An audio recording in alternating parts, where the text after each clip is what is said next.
የሚቆጨኝ ግን ከእናንተ ጋር ኦሮሞ መባሉ ይቆጨኝ።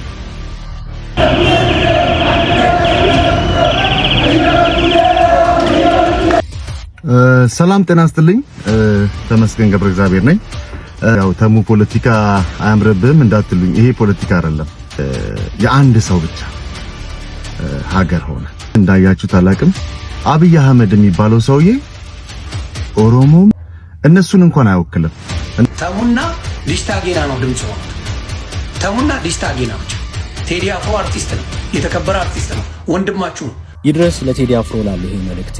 እንደምታውቁት ይሄ የኢትዮጵያ የሴራ ፖለቲካ፣ ይሄ የግልሙትና ፖለቲካ እጅግ የሚሄድበት መንገድ በጣም ተንኮል የተሞላበት ነውና ሰላም ጤና ይስጥልኝ። ወደ ተከብራችሁ የንቁሃን ሚዲያ ቢሰዎች እንደምናላችሁ እንደስቃችሁ ያለው እግዚአብሔር ይመስገን። ባላችሁበት ሰላም ክርስቶስ ይብዛላችሁ። ትራችሁ ወርቻችን በርካም ሊሰበር በሆኑ በወቅታዊ ቪዲዮዎች ተመልሼ መጥቻለሁ። ዛሬ ቪዲዮ የምንመለከተው እንግዲህ በከባድ ማስጠንቀቂያ ቪዲዮ አለ ለአርቲስቶች ነው። በጣም እጅግ አነጋጋሪ በሆነው ደግሞ በአርቲስት ጉዳይ ተመልሼ መጥቻለሁ። አርቲስት ተመስገን ደግሞ ጠንካራ ንግግር አስተላልፏል በቴዲ ጉዳይና እንግዲህ እነኚህ መረጃዎች ማስደምጣቸው ይሆናል። ሌላኛው በአዲስ አበባ ከተማ በተለይ በስቴዲየም አካባቢ የኳስ ደጋፊ ወጣቶች ከተማ ያናወጡ ይገኛሉ። በቅድሚያ ከዚህ ቪዲዮ እንጀምር። እስኪ ምናልባት ያልሰማችሁ ካላችሁ የመረጃ ላስደምጣችሁና ወደ ቀጣይ ቪዲዮቻችን እንሄዳለን። እጅግ ሰፋ ያሉ ቪዲዮዎች አሉ። ሁላችሁ ቪዲዮ ላይ ጀምራችሁ ጀምሩ። ወደ ቪዲዮ ተከታተሉኝ። ሰላም፣ እንዴት ናችሁ? ሁሉ ሰላም፣ ሁሉ ጤና፣ ሁሉ መልካም ነው ያለውላችሁ። ቅዱስ እግዚአብሔር የተመሰገነ ይሁን። መብራን የተመሰገነች ትሁን አለውላችሁ። ይድረስ ለቴዲ አፍሮ ላለው ይሄ መልእክቴ። እንደምታውቁት ይሄ የኢትዮጵያ የሴራ ፖለቲካ፣ ይሄ የግልሙትና ፖለቲካ እጅግ የሚሄድበት መንገድ በጣም ተንኮል የተሞላበት ነውና ቴዲ አፍሮን በአሁን ሰዓት ላይ በፊት ለፊት ሄዶ ለመግደል የሚያስችላቸው አቅም ላይ አይደለም ያሉት። ህዝብ ይነሳባቸዋል። ዓለም አቀፋዊ ተጽዕኖም ስለሚደርስባቸው ይሄንን ለማድረግ አይችሉም። ስለዚህ የተለያዩ መንገዶች ሊሄድ ይችላሉ። ገዳይ ስኳዶች ቀጥረው ሊያስገድሉ ይችላሉ። ከሁሉ በላይ ደግሞ በጣም ጥንቃቄ የሚያሻው ሌላ ትልቅ መንገድ አለ። ነፍሳቸውን ይማረውና ካስታወሳችሁ ታምራት ደስታ ሆስፒታል ሄደ፣ በሐኪም ስህተት ሞተ ተባለ። ከዛ ደግሞ ቀጠለ ማዲንጎ አፈወርቅ ሄደ፣ እሱም እንደዚሁ ሆስፒታል ቀረ፣ ሞተ ተባለ። እንዲሁም ዳዊት የሚባል የትግርኛ ዘፋኝም እንደዚሁ እሱም ሞተ ተባለ። አጫሉ ሁንዴሳ ሰው ገደለው ተባለ፣ ግን የገደለው ሰው ማን እንደሆነ የሚታወቅ ነገር የለም። ወይ ደግሞ መጣም የተባለው አካል ፍርዱ ትክክል አይደለም የሚል ቤት ከቤተሰብ ሲወጣት ያላችሁና ተደባብሶ የሚያልፍባቸው ነገሮች ትመለከታላችሁና ቴዲ አፍሮም እንደማናችን ሰው እንደመሆኑ ይታመማል። ስለዚህ ሆስፒታል መሄዱ አይቀርም።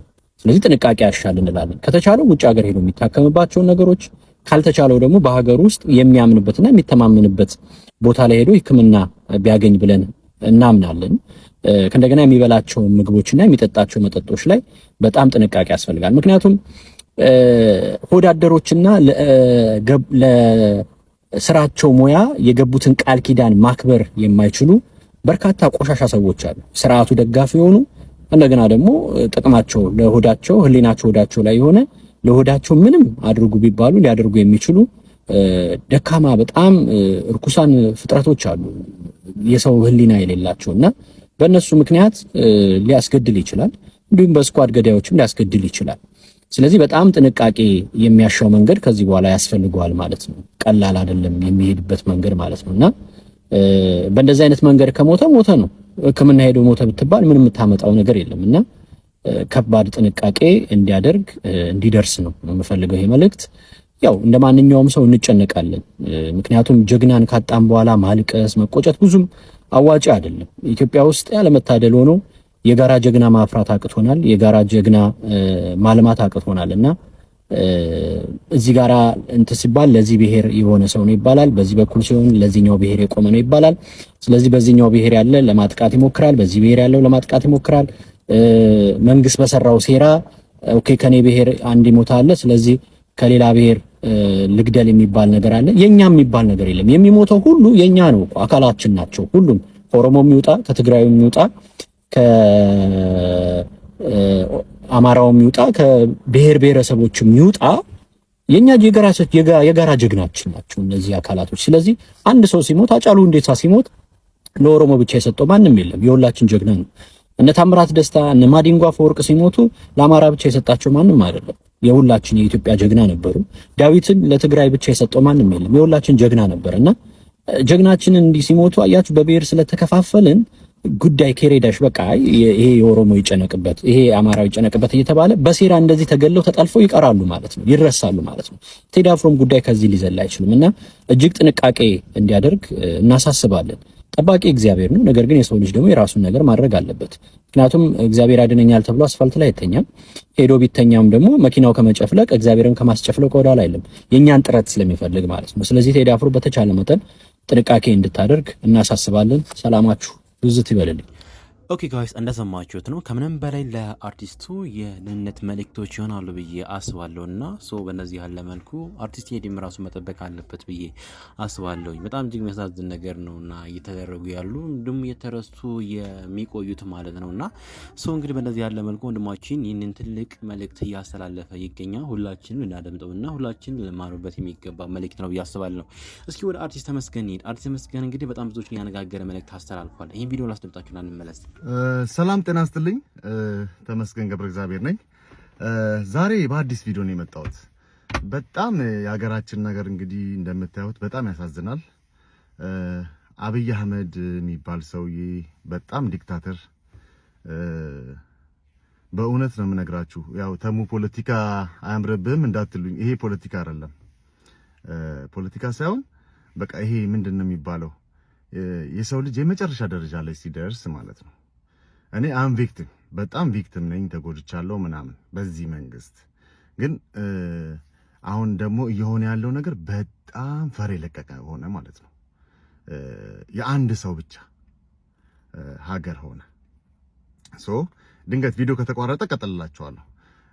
እሱን ለመናገር ነው የፈለኩት። ምን ልላችሁ ነው? በጣም ተዋደው ተከባብረው ያሳደጉን አባቶቻችን ከየት ነው የመጣው፣ እንዴት ነህ፣ ማን ነህ ሳንባባል ያደገን ሰዎች ነን። እኔ ያደግኩበት ማህበረሰብ እንደዛ ነው። ሁላችንም እንደዛ ነው ያደግነውና አሁን ምን ሆነ መሰላችሁ? የብሔር ነገር ምናምን እንደዚህ።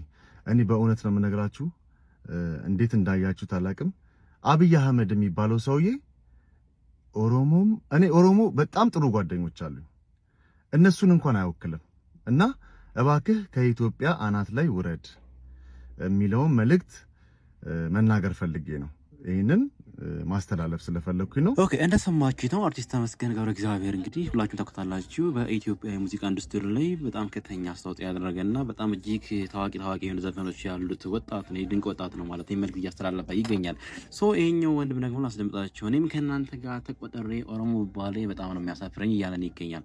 እንግዲህ ይህ ሁሉ ነገር ሀሳብ እንዲሰጡ ያደረጋቸው ሰሞኑን የአርቲስት ቴዲ አፍሮ ጉዳይ እንደሆነ ምንም ጥርጥር የለውም። ወደ ቪዲዮ እንሂድ። የሚቆጨኝ ግን ከናንተ ጋር ኦሮሞ መባሌ ይቆጨኛል። ከናንተ ጋር መቆጠሬ የበታችነት ሁል ጊዜ ምስር ካልጋ ላይ ስትለው አማራ ነው የጣለኝ፣ እግሩን እንቅፋት ሲመታው አማራ ነው የመታኝ፣ ስርበው አማራ ነው ያስራበኝ፣ እንቅልፍ እምቢ ሲለው አማራ ጎረቤቴ ስለሆነ ነው፣ ድህነት ሲይዘው አማራ ቆንቁሎብኝ ነው። በእንደዚህ አይነት የሚኖር ማህበረሰብ እንዴት አማራ መሆን አማረኝ? እንዴት አማራ መሆን አማረኝ? የሚፈራ ህዝብ እንዴት የአማራ ባህል ቋንቋ ውስጥ መወለድ አማረኝ? እንዴ ስጧቸው ለአባል አማራ ካላሉ ምስታችሁም እንኳን የምታምጥ አይመስለኝም። አታረግዝም። ማታ ማታም ፓንታን አውልቃ አልተኛም ካለ ምስቶቻችሁ ዛሬ ማታ ከአማራ ጋር ነው እንደዋልችሁ እንደምትሉ እርግጠኛ ነኝ። ዛሬ ማታ እንዲያልሽኝ ከአማራ ጋር ነው የዋልሽው እንደምትሉ እርግጠኛ ነኝ። በጣም ስሜታዊ ያደረገኝ ነገር አለ እና እናንተንም እንድትታይ የታዘባችሁትን እንድትፈጽሙ ብዬ ነው የማስበው። እንግዲህ ኢትዮጵያ ላይ እንደምታዩት ቴዲ አፍሮን ምን እያደረጉት እንደሆነ የምታዩት ነገር 150 ሰዎች ታስረዋል። እንዲሁም ስፖክስሜኑ ታስሯል። እንዲሁም እታችን አሲስታንት ማናጀሩ ታስራለች በሚገርም ሁኔታ ማለት ነው። ምክትል ማናጀሩ እንዲሁም ደግሞ ጓደኛውም ሆኖ ስለሱ መልካም የሚያወራው ወንድማችንም አብሮ ታስሯል። ይሄን ነገር አርቲስቶች ያያሉ። ኢትዮጵያም ሆነ ውጭ ያላችሁ አርቲስቶች ታያላችሁ። ይሄን ሁላ ሆኖ በጣም ጥቂት ከሆኑት አርቲስቶች በስተቀር ለቴዲ አፍሮ ድምጽ እየሆነ ያለ ሰው የለም። አርቲስቶች ህብረት የላችሁም ማለት ነው? እውነት ቴዲ አፍሮ ለእናንተ መጥፏችሁ ነበር ማለት ነው? ቴዲ አፍሮ ሀገራዊ ለሆነ ነገር ላይ ያበረከተው ነገር ባዶ ነው ማለት ነው በአርቲስቶች? እና አብዛኞቻችሁ አርቲስቶች በቴዲ ጉዳይ ላይ ዝም አላችሁ። ስለዚህ ምን መሰላችሁ? ቀላል ነው አርቲስቶቹ፣ በጣም ቀላል ነው እናንተን ዜሮ መክተት። እውነቴን ነው ማለት ማንህም መተህ ለቴዲ ድምፅ ያኖርክ በሙሉ የትም ሀገር ቦይካት ተደርገህ አንድም ስራ እንዳሰራ ነው የምናደርገው። ቀላል። ይሄ ቴዲ አፍሮ የሚወደድ የተከበረ አንቱ የተባለ ወንድም ለኢትዮጵያውያን ድምፅ ስለሆነ እንደፈለጉ እየሰደቡ እንደፈለጉ ስቴዲዮን እየሰበሩ እንደፈለጉ አቢዩዝ እያደረጉ ቤቱ ድረስ እየሄዱ ይህንን ሁላ ሲያደርጉ ከጥቂት አርቲስቶች በስተቀር ለቴዲ አፍሮ ድምፅ የሆነው አርቲስቶች እያየን አይደለም። ስለዚህ እኛም ኢትዮጵያውያን የቴዲ አክባሪና አድናቂዎች ምንድን ነው የምናደርገው? አንተ መተህ ኮንሰርት አትሰራ፣ የትኛውን ቦታ ላይ መታችሁ ኮንሰርት እንዳሰሩ እናደርጋለን። በጣም በጣም በጣም አሳፋሪ ሰዎች ናቸው። እግዚአብሔር ምስክር፣ አሳፋሪ። እንደ አርት እንኳን ተሰባስባችሁ ይሄ ነገር ትክክል አይደለም ብላችሁ መንግስትን መጠየቅ ትችላላችሁ። ነው ትክክል አይደለም፣ እኛ ድምፃችን ይሰማ ማለት ምንም ከመንግስት ጋር እንደዚህ አድርጉ የተባለው ነገር የለም ብላችሁ ማለት ስትችሉ፣ ቴዲ አፍሮ ግን በዚህ ደረጃ ብዙ ውርጅብኝ ሲደርስበት ቆማችሁ ተመልካች ሆናችኋል። ስለዚህ ሳስበው ውጭም ያላችሁ ሀገር ውስጥም ያላችሁ የቴዲ አፍሮ ጠላት ምቀኞች ናችሁ እንጂ ወዳጆቹ አይደላችሁ። በዚህ አጋጣሚ ወንድማችን ተመስገን፣ አርቲስት ተመስገን በጣም እናመሰግናለን። አርቲስት ዲሽታ ጌና በቴዲ አፍሮ ላይ ትክክለኛ ነገር በመናገርህ እጅግ እጅግ አድርገን እናመሰግናለን። ሌሎቻችሁ ግን የምትገርሙ ሆዳሞች እንደሆናችሁ እያየን ነው። ስለዚህ አሜሪካ ቢመጡ አውሮፓ ቢሄዱ የትም ቦታ ላይ ኮንሰርት ቢያዘጋጁ ባለመግባት ዜሮ ክተቱልኝ። ይህም መልእክት ለሁሉም አድርሱ። እጅግ እጅግ እጅግ የሚያሳዝን ነገር ነው። ቴዲ ወንድማችን አይዞ ከጎንነን። አንተ ስለ እውነት ስለ ሀቅ ብለህ የሰራው ስራ ታሪክ ይዘግበዋል። ኢትዮጵያውያን በሙሉ ከጎን ናቸው። ተሙና ዲሽታ ጌና ነው ድምፅ የሆኑት። ተሙና ዲሽታ ጌና ብቻ። እንደው ውጪ እየኖራችሁ ቴዲ እንግዲህ ጓደኛችሁ አይደለም። ቴዲ አብሯችሁ ብዙ ነገር አላረገም። ለእናንተ ግጥም አልሰጣችሁም። ለእናንተ ቴዲ አፍሮ መልካማችሁ አይደለም። ቴዲ ልደቱን አልበላችሁም፣ ሰርጉን አልበላችሁም። ሁሉ ነገሩ ከቴዲ ጋር አላረጋችሁም። ጥበብ በዚህ ደረጃ መንግስት ሲደፍራ ስታዩ ይሄ ነገር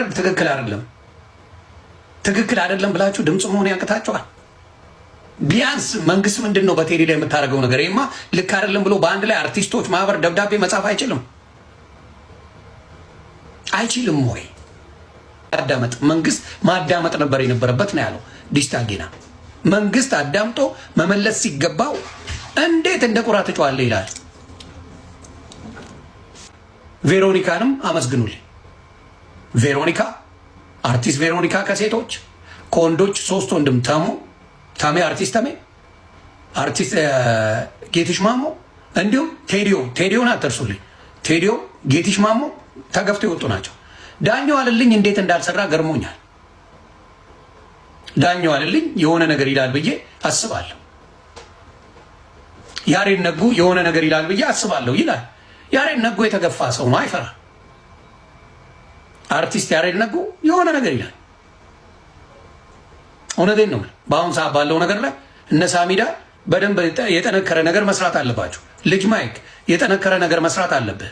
የጠነከረ ነገር ማለት አለብህ። ምን አይነት ነገር?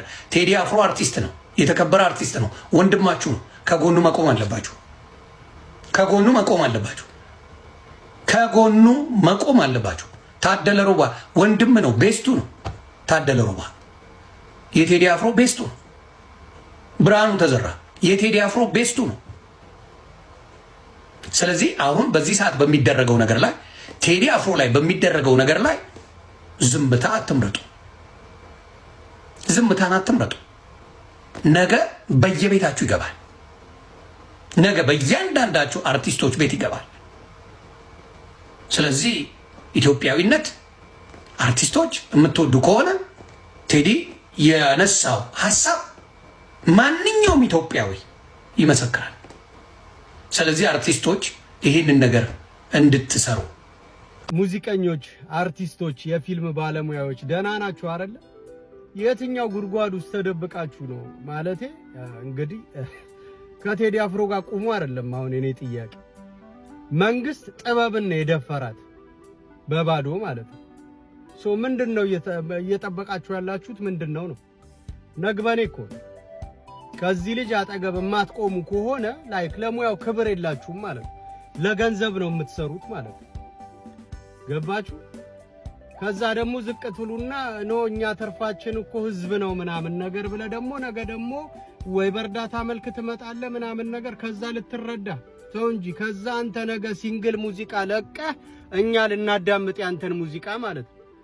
ዛሬ ከንጉሱ ጎን ያልቆምክ ሰውዬ ለጥበብ ዋጋ የከፈለ ቤተሰብ አለው እንደናንተ ገብቷል። ሀገር መቀጠል ስላለባት ነው ዋጋ የከፈለ ይልኝ። ዛሬ ላይ ከጎኑ ያልቆምክ ማለት ነው። ያልቆምሽ ሙዚቀኛ በለው ድራማ ሰሪ በለው ወጥ ሰሪ በለው አይመለከተኝም። በጣም ታሳፍራላችሁ። እግዚአብሔር ምስክሬ ነው።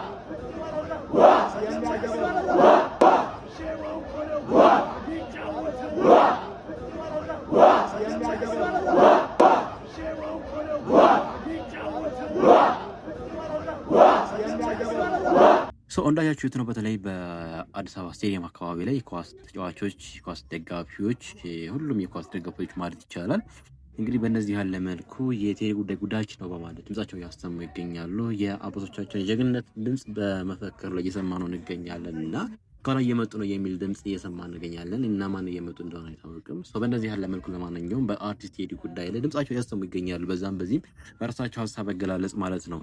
አሁን ማስደምጣችሁ እንግዲህ ሁላችሁ እንድትማሩበት የሚገባ አንድ ቪዲዮ ላሳያችሁ።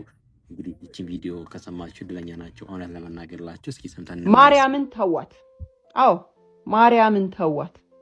መቃብር አምላክን ለወለደች እናት መጨረሻ ሊሆን ይችላልን? ጥያቄ የቆየኝና ማርያም ለኢትዮጵያዊ ምን ማለት እንደሆነች ያላወቃችሁ፣ ያልጠየቃችሁ፣ ያላነበባችሁ ካላችሁ እነሆ ይሄንን ቪዲዮ ማርያም ለኢትዮጵያዊ ስል ሰየምኩት። ማርያም ለኢትዮጵያዊ። ማርያም ማህበር ናት፣ ጽዋ ናት፣ ዝክር ናት። በስሟ ተሰብስቦ እግዚአብሔር ይመለክበታል። በስሟ ተበልቶ፣ በስሟ ተጠጥቶ፣ በስሟ ተመጽውቶ፣ በስሟ ተሰብስቦ ባዳ እንደ ስጋ ዘመድ ይዋደድበታል። ማርያም ባህል ናት። ህገ መንግስት ሳይረቅ ፖሊስ ሳይደራጅ ማርያምን ብለው በስሟ ምለው በስሟ ውል አስረው በስሟ ቃል ገብተው ሀገር አቅንተውባታል። ፍርድ ቤት እስር ቤት ሳይሰራ በማርያም ተብለው ለጥል እርቅ ተቀምጠው ፍርድ ሸንጎ ቆመውባታል። ማርያም በጎ አድራጎት ሳይታወቅ ኤንጂኦ ሳይለመድ ስለ ማርያም ብሎ ጧሪ ቀባሪ ያጡ የታመሙ የተራቡ በልተው ጠጥተው ማደሪያ ያጣው ሳይቀር በስሟ ለምኖ ከማያውቀው ቤት እንደ ንጉስ አድሮባታል። ለኢትዮጵያዊ ማርያም ስሙ ናት። ኃይለ ማርያም፣ ተክለ ማርያም፣ ገብረ ማርያም፣ ወለተ ማርያም። ማርያም ተራራም ናት። ደብረ ማርያም ተራራ፣ የረር ማርያም ተራራ፣ ዝቋላ ማርያም ተራራ፣ ጊሸን ማርያም ተራራ፣ ደብረ ማርያም ተራራ፣ መቅደላ ማርያም ተራራ። ማርያም ወንዝም ናት። አቃቂ ማርያም፣ ርህረተ ማርያም፣ ባህረ ማርያም ሀገር ከፍቅሩ የተነሳ ተራራና ወንዙን የሰየመላት። ማርያም ቋንቋ ናት። ሲገረም ማርያምን፣ ሲጨነቅ ስለ ማርያም፣ ሲመርቅ ማርያም በሽልም ታውጣሽ የሚላት ማርያም የህፃን ጠባቂ የአገር ዋስትና ናት። ለኢትዮጵያዊ ማርያም የምህላው መደምደሚያ ናት። የሰላም ሚኒስቴር ሳይቋቋም የአካባቢ ጥበቃ ቢሮ ሳይደራጅ ስለ እናት ስለ ቅድስት ድንግል ማርያም ተብሎ ማዕበልና ድርቅን የበረደባት ጦርነትና ቸነፈር የቀዘቀዘባት መደብ ናት። ማርያም በስሟ ተማጽነን፣ በስሟ ዘክረን፣ በስሟ ተሰይመን፣ በስሟ ምለን፣ በስሟ ተስለን፣ በስሟ መርቀን የማርያምን ትህትና የሰለሞንን ጥበብ ይስጣችሁ ብለን ሙሽራ የዳርንባት ስማችን ናት። ማርያም ማዳበሪያ ሳይታደል አርሶ የሚያበላ የሚያቀብል ገበሬና ነጋዴ በስሟ ጀምሮ የሚዘራ የሚያጭድ ስሟን ጠርቶ የሚያመርት ነው። ማርያም ለኢትዮጵያዊ የቤተ ክርስቲያን ቅኔ ማረፊያ ናት። ቀስተ ደመና የተሰየመላት የማርያም መቀነት ተብሎ አውሮፓና ዓለም ሳይንስ ባልደረሰበት ስነ ህንፃን እንደ ላሊበላ ዜማን እንደ ያሬድ በቅኔ የረቀቁባት ስሟን በልባቸው ይዘው ነበር ማርያም ብለው። ማርያም የቤት መሰረት፣ የጉዞ መሪ፣ የእርቅ ዳኛ፣ የድሆች ባንክ፣ የህፃናት ሞግዚት፣ የጽናት ምሰሶ፣ የቃል ኪዳን ቀለበት፣ የንጋት ብርሃን፣ የሴቶች ኩራት፣ የገበሬው ተስፋ፣ የጦር ሜዳ ድል ነች። የጸሎት መዓዛ፣ የህሙማን መድኃኒት፣ የዝምታ ጥበብ። የዘመንክ መስሎ ስሟን የጣልክ ሁሉ እውነተኛ ስልጣኔ እግዚአብሔርን መፍራት፣ ፈጣሪን ማምለክ፣ መገዛት አልፎም በደካማ ስጋ እኔ እናንተ በያዝነው በደካማ ስጋ በሐሳብ በቃልና በስጋ ከክፉ ሐሳብ ሁሉ የራቀች ንጽሕት ፍጹም ንጽሕት ጸጋን የተመላሽ ሆይ እንዳላት መልአኩ በመለኮት ጸጋ የተሞላች ወላዲተ አምላክ ማደር ኦፍ ጋድ ከመላእክት የከበረች የማይቻለውን የቻለች የስጋና የመለኮት መገናኛ አክታሚተ ድንግል የተፈጥሮ ሕግ ለሁሉም አንድ ሲሆን ለእሷ የተለወጠባት ድንግል በስጋው ህሊና የተባለች ስጋና ህሊና ንጽሕት ያለባት ምህረተ ቃል ኪዳን ባለቤት የሆነችን ድንግል የጣልክ በትህትናዋ አምላክን ከሰማይ ስላወረደች በንጽህናዋ የመለኮት ማደሪያ ለሆነች በእናትነት ለፈጣሪ እናት ለመባል የበቃች ሰው ሆና ሳለች ከመላእክት ላስበለጣት ጌታ ስለቀረበች ለ5500 ዘመናት ከአዳምና ሔዋን ጀምሮ በነቢያት ዘንድ እነሆ ድንግል ትጸንሳለች ወንድ ልጅም ትወልዳለች ተብላ የተጠበቀች በኢሳይያስ በሕዝቅኤል በዳዊት በወርቅ ልብስ ተጎናጽፋ በንጉስ ቀኝ ትቆማለች ተብላ የተጠበቀች ያዕቆብ በህልሙ ያያት መሰላል የትንቢት መፈጸሚያ ከትውልድ ወደ ትውልድ ሊተላለፍ የመጣውን ያ የበረከት ዘር ፒውር ላይን የሚባለው እናትና አባቷ ሐናና ኢያቄም ላይ እስኪደርስ ማርያምን እስኪያገኝ ድረስ በትዕግስት የተጠበቀች ከውልደቱ እስከ ህልፈቱ አብራ የነበረች አምላክ እናቴ ያላትን ራሱ አምላክ እንደ ዘመኑ ሰው ተጠቅሞ ጥሏታል ብለ ስታስብ ገና እንደ ማስቲካ አኝኮ ተፍቷታል ጌታ ብለ ስታስብ ገና ተገልግሎባት ዘመኗን ትቷታል ረስቷታል ብለ ስታስብ ገና ድንቁርና ቤት እንደሰራበት ወቅ አምላክ እንኳን አምላክ ይቅርና ፍቅርን የፈጠረ የፍቅር ባለቤት እኔ እናንተ እንኳን እናታችንን አድገን አልተውንም። የእናቶችን እናት ሊያስጥል ሲመጣ ዲያብሎስ ኢትዮጵያዊ ሆነ በመቀነቷ አድገ እንዴት ቻልክበት ነው? ግን እንዴት ቻልክበት? ሃይማኖት ውሸት ሆኖ መጽሐፍ ቅዱስ ተረት ተረት ቢሆን እንኳን ማርያም የድርሰቶች መጀመሪያ እና መዝጊያ መጨረሻው ነች። እናማ ማርያምን ለኢትዮጵያዊ ተዋት እባካችሁ።